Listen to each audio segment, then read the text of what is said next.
Assalamualaikum warahmatullahi wabarakatuh. Baik, sebelum kita memulai pelajaran, mari kita berdoa. Untuk ketua kelas, silakan dipimpin berdoa. Berdoa mulai.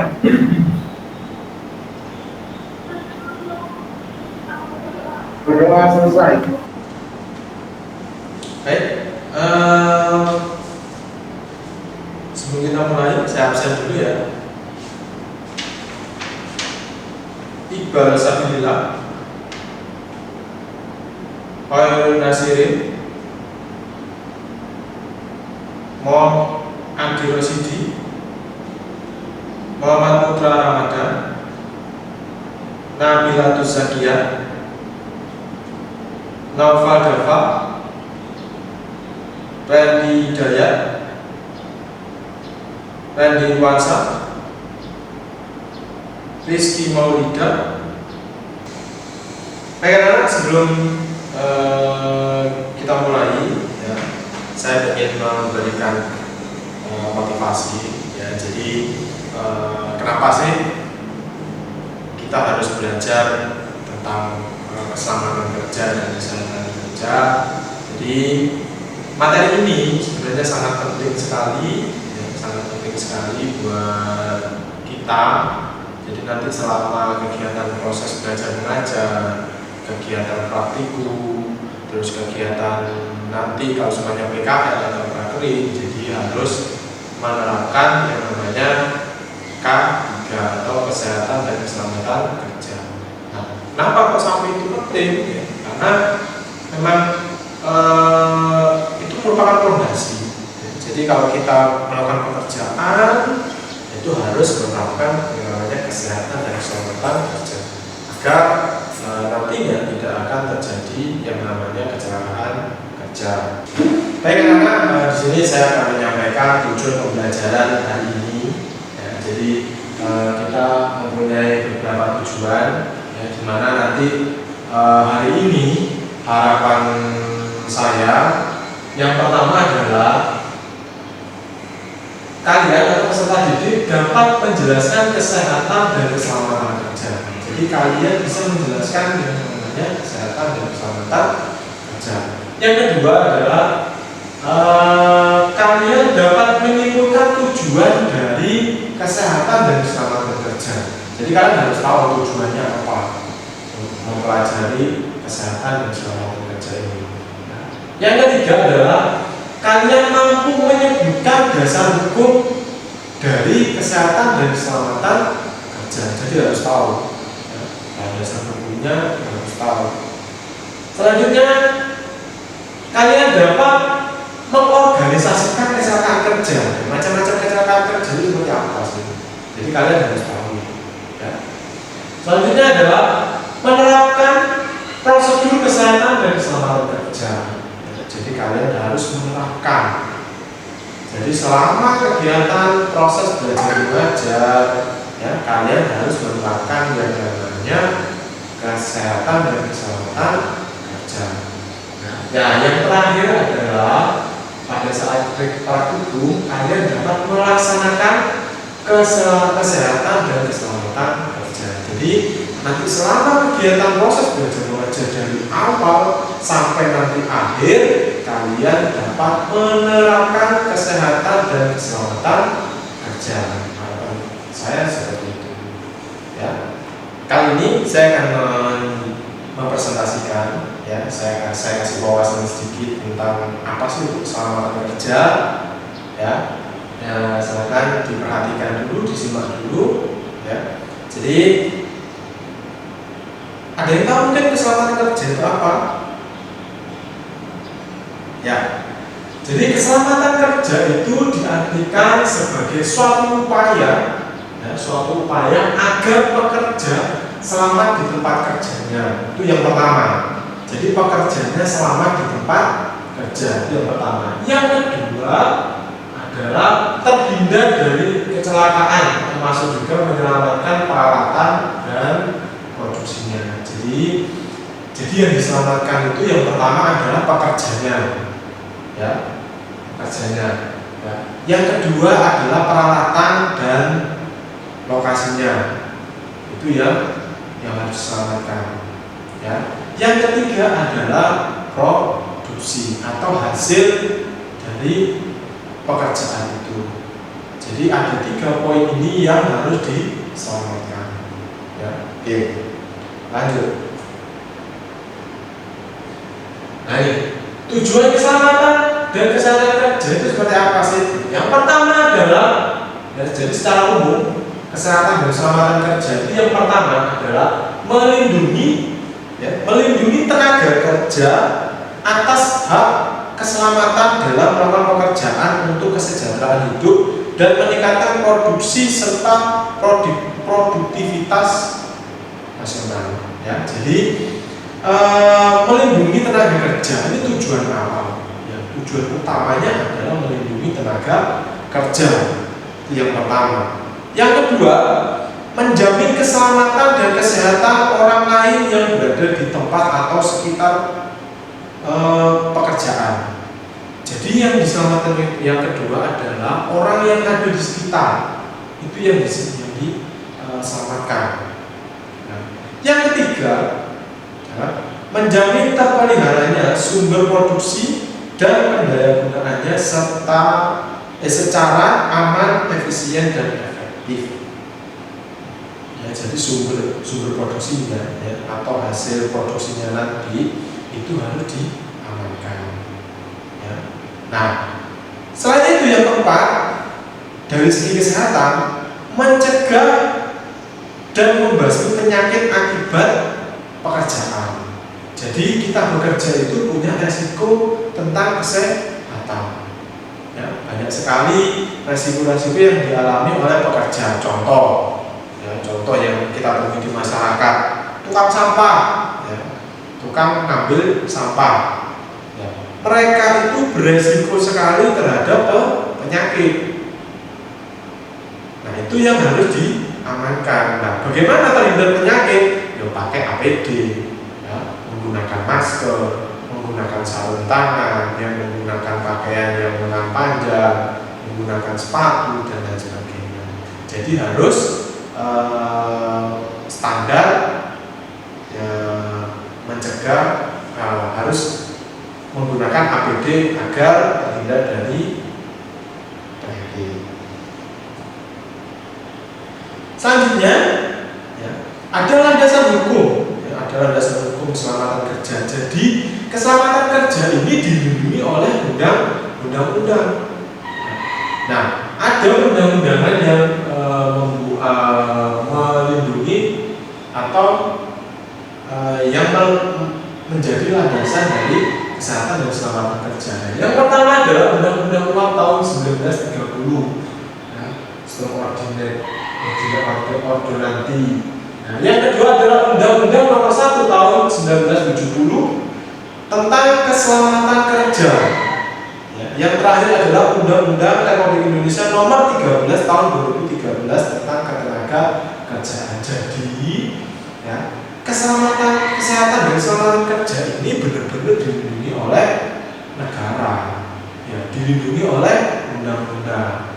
Jadi kita tidak semena-mena atau ngawur.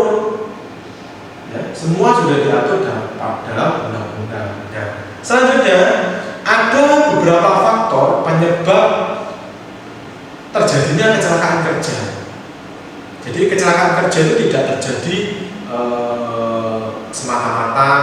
Ya, jadi kesehatan dan keselamatan kerja itu terjadi akibat. Kalau di sini saya menjelaskan ada 3 faktor. Ya, ada 3 faktor penyebab kecelakaan kerja. Yang pertama adalah dari faktor manusianya. Ya, dari faktor manusianya, tingkah laku yang sembrono. Jadi kalau ada pekerja yang tingkah lakunya sembrono, dia akan beresiko terjadi kecelakaan kerja. Ya. Selanjutnya adalah pengetahuan yang kurang. Ya, jadi pekerja itu harus mempunyai keterampilan atau kemampuan yang cukup. Ya, contoh mengoperasikan mesin, jadi dia harus tahu cara kerjanya bagaimana, ya, penanganannya bagaimana. Selanjutnya adalah keterampilan yang kurang memadai, ya. Ini yang sama seperti yang tadi. Ya, setelah itu kelelahan, ya bisa jadi mungkin pekerjaannya habis begadang, ya, habis melenan, mungkin saudaranya atau tetangganya punya hajatan sehingga dia begadang, akhirnya besoknya kerja lelah, bisa mengakibatkan kecelakaan kerja. Ya. Selanjutnya adalah kondisi fisik yang kurang sehat, yang mungkin sedang sakit, itu juga resiko terjadi kecelakaan kerja. Ya. Mental yang labil atau stres, ya. Jadi kalau kita bekerja itu harus tenang, ya, tidak boleh gugup, tidak boleh stres, tidak boleh emosi, tidak boleh. Ya, jadi harus tenang. Selanjutnya adalah melakukan rapat, ya, melakukan rapat seluruh unsur itu harus rapat. Yang terakhir, pada saat tertentu melakukan penyelidikan kecelakaan, analisis keamanan pekerjaan, diagnosis, general check up, serta kampanye K3. Jadi di sini ini harus bersama-sama mengkampanyekan, harus melaksanakan K3. Kenapa? Agar semua orang yang ada di lingkungan, contoh di lingkungan sekolah ini semuanya menerapkan K3, ya, biar semuanya aman. Gitu. Nah, ini ada beberapa pencegahan, ya. Yang pertama, ya, memasang poster atau himbauan tentang K3. Nah, ini kalau kelemahan di sekolah kita tidak ada poster. Nah, jadi ini PR buat kita semua. Bagaimana caranya nanti di sekolah kita ada poster K3, ya, baik di dalam ruangan maupun di luar ruangan. Ya. Selanjutnya adalah penggunaan alat keselamatan kerja yang memadai, ya. Kalau di sini contoh ketika prakita nanti menggunakan sepatu safety agar tidak ground, ya.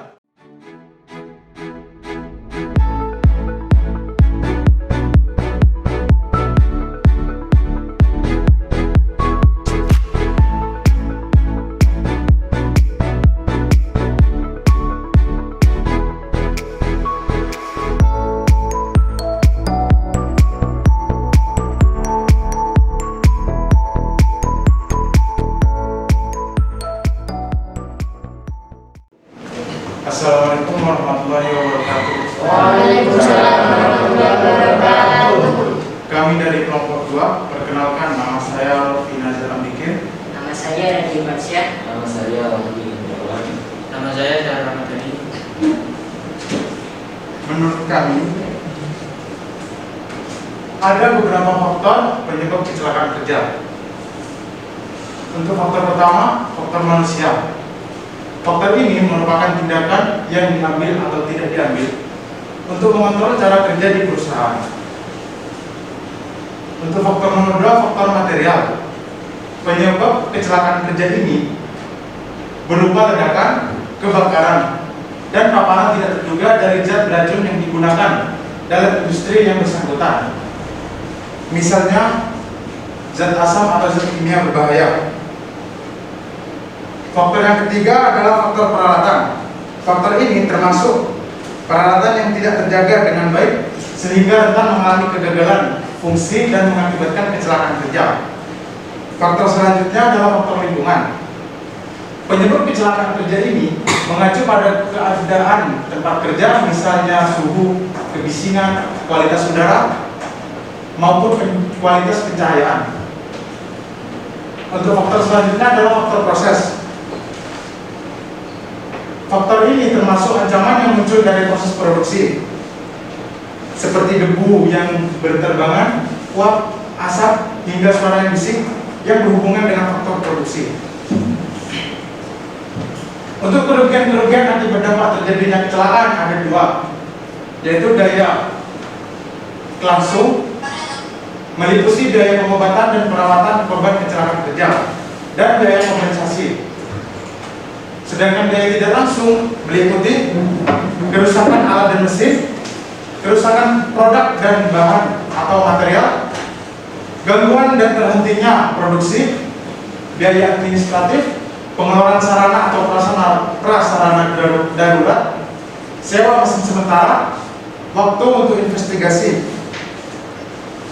pembayaran gaji untuk waktu yang hilang, biaya perekrutan dan pelatihan, biaya lembur, biaya ekstra pengawasan, waktu untuk administrasi, penurunan kemampuan tenaga kerja yang kembali karena cedera, kerugian bisnis dan nama baik, dan kerusakan bangunan. Menurut kami, cara mencegah kecelakaan kerja ada 7, yaitu perlu adanya pelatihan dalam menggunakan berbagai peralatan kerja dan cara menggunakannya, menggunakan peralatan pelindung diri, menggunakan peralatan dan perlengkapan dengan benar, bersikap tenang dan tidak terburu-buru dalam melakukan pekerjaan. Dalam bekerja, harus selalu memperhatikan apa yang dikerjakan, gunakan pakaian sesuai dengan jenis pekerjaan, menghindari sikap ceroboh. Sebelum saya tutup, ada yang ditanyakan? Kalau tidak ada, kurang lebihnya mohon maaf. Assalamualaikum warahmatullahi wabarakatuh. Waalaikumsalam.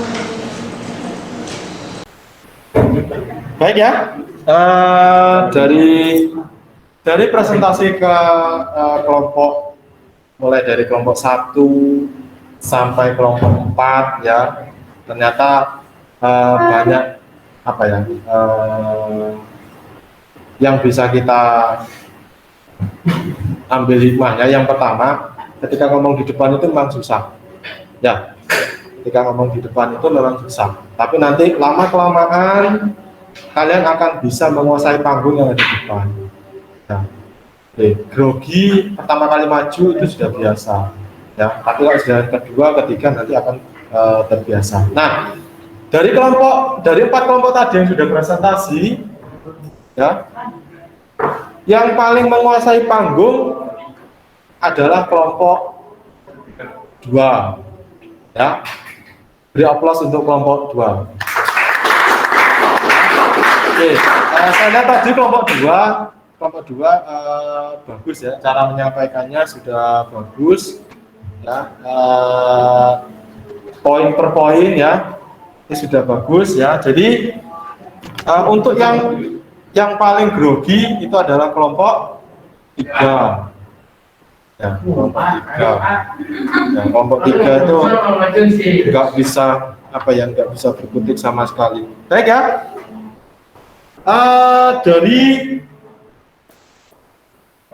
dari hasil diskusi ya, dari hasil diskusi kita sudah bisa menyimpulkan. Jadi saya pengen menunjuk dari beberapa anak. Dari poin nomor 2, penyebab kecelakaan itu bisa dipengaruhi ada berapa faktor? Rofi, ada berapa faktor? 5 apa saja? Ada dari faktor manusia, faktor material, faktor peralatan, faktor lingkungan, dan faktor proses. Ya, ada 5. Bisa ya. Jadi ada beberapa faktor yang dapat menyebabkan terjadinya kecelakaan ya. Ada faktor manusia, ada faktor pangkat, ada faktor proses ya, faktor lingkungan ya. Nah, kerugian yang bisa ditimbulkan itu kan banyak sekali ya, ya sah. Dari kerugian itu apa saja yang dapat ditimbulkan kerugiannya, poin-poinnya saja mungkin.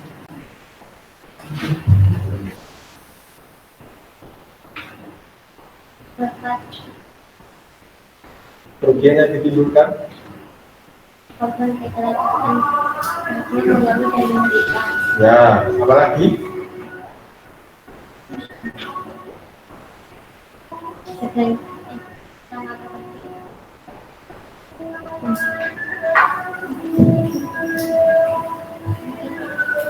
mungkin bisa dibantu siapa, Yohan, untuk yang poin 3, kerugian apa saja yang dapat ditimbulkan ketika terjadi kecelakaan? Yang kedua, fungsi. Kerugian yang ditimbulkan akibat kecelakaan kerja itu apa saja? Mungkin akibat hilangnya waktu karyawan yang luka. Ya.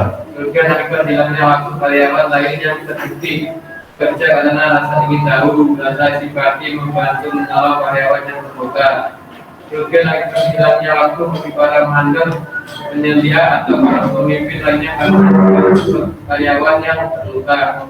Menyelidiki penyebab kecelakaan, menuntut agar proses produksi kepada karyawan yang terluka tetap dapat dilanjutkan oleh karyawan lainnya. Kemudian akibat penggunaan waktu dari petugas pemberi pertolongan pertama dan staf departemen rumah sakit. Kemudian akibat rusaknya mesin, perkakas atau peralatan lain yang atau oleh karyawan temannya bantuan baku. Kemudian insiden akibat ganggunya produksi kegagalan memenuhi pesanan pada waktunya, kehilangan bonus, pembayaran denda ataupun akibat lainnya serupa. Kemudian akibat pelaksanaan sistem kesejahteraan dan maslahat bagi karyawan. Kemudian akibat keharusan untuk meneruskan pembayaran upah penuh bagi karyawan yang dulu terluka setelah mereka kembali bekerja, walaupun mereka mungkin belum lulus sepenuhnya, hanya menghasilkan separuh dari kemampuan normal. Mungkin akibat hilangnya kesempatan memperoleh laba dari produktivitas karyawan yang sempat dan akibat dari mesin yang mengganggu. Kemudian timbul akibat ketenagaan atau menurunnya moral kerja karena kecelakaan tersebut. Kemudian biaya umum overhead per karyawan yang enggak. Dari ini tadi ya, ini ada lembar evaluasi ya, silakan dikerjakan.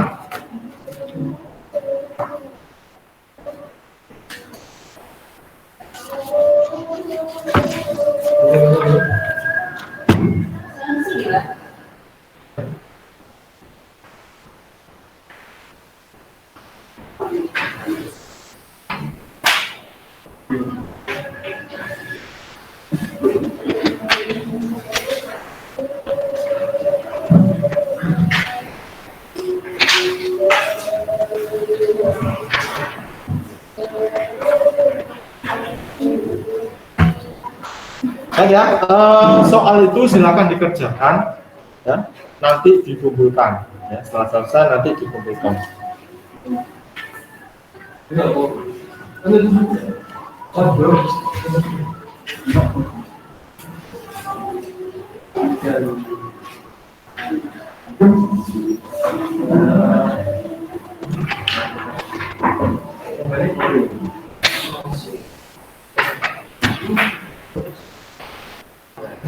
Baik ya, baik anak-anak. Ini tadi kita sudah melaksanakan materi tentang K3 ya. Jadi saya harap nanti materi ini bisa berkelanjutan ya, berkelanjutan. Jadi setiap setiap melaksanakan pekerjaan harus menerapkan keselamatan kerja. Ya, jadi tolong itu benar-benar diterapkan sekali ya. Jadi tidak hanya di materi ini saja. Jadi setiap hari, setiap melakukan pekerjaan wajib melaksanakan K3 ya, atau keselamatan kerja. Ya, untuk ke depan ya, untuk pertemuan yang akan datang kita akan mempelajari tentang perakitan. Ya, pertama nanti pertemuan yang akan datang yaitu nanti akan saya bagi dua. Yang pertemuan pertama adalah nanti pengenalan alat, ya, pengenalan perangkat, ya, perangkat komputer itu apa saja. Nanti yang pertemuan kedua kita akan melakukan perakitan, ya, perakitan komputer. Oke, mungkin hanya itu saja ya untuk materi hari ini. Mudah-mudahan hari ini kalian mendapatkan ilmu yang bermanfaat, bisa berguna nanti di kehidupan yang akan datang. Baik, sebelum mengakhiri jumpa pertemuan hari ini, silakan dipimpin berdoa dulu.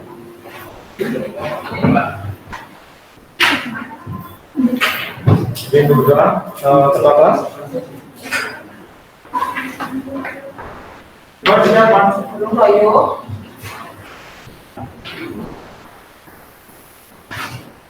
Kalau santai,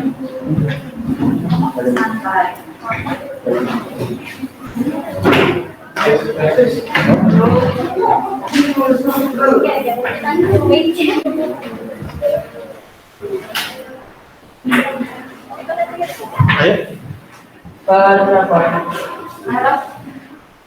tasnya ditaruh dulu. Tasnya ditaruh dulu. Kalau kalian pakai tas nanti nyenggol monitor, nanti jatuh monitor. Jadi taruh dulu, taruh di bawah.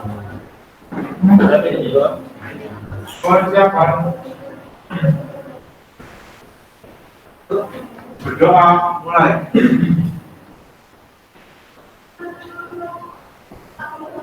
Berdoa selesai. Baik, saya ini berjumpa jumpa tatap muka hari ini. Kurang lebihnya mohon maaf. Assalamualaikum warahmatullahi wabarakatuh. Waalaikumsalam.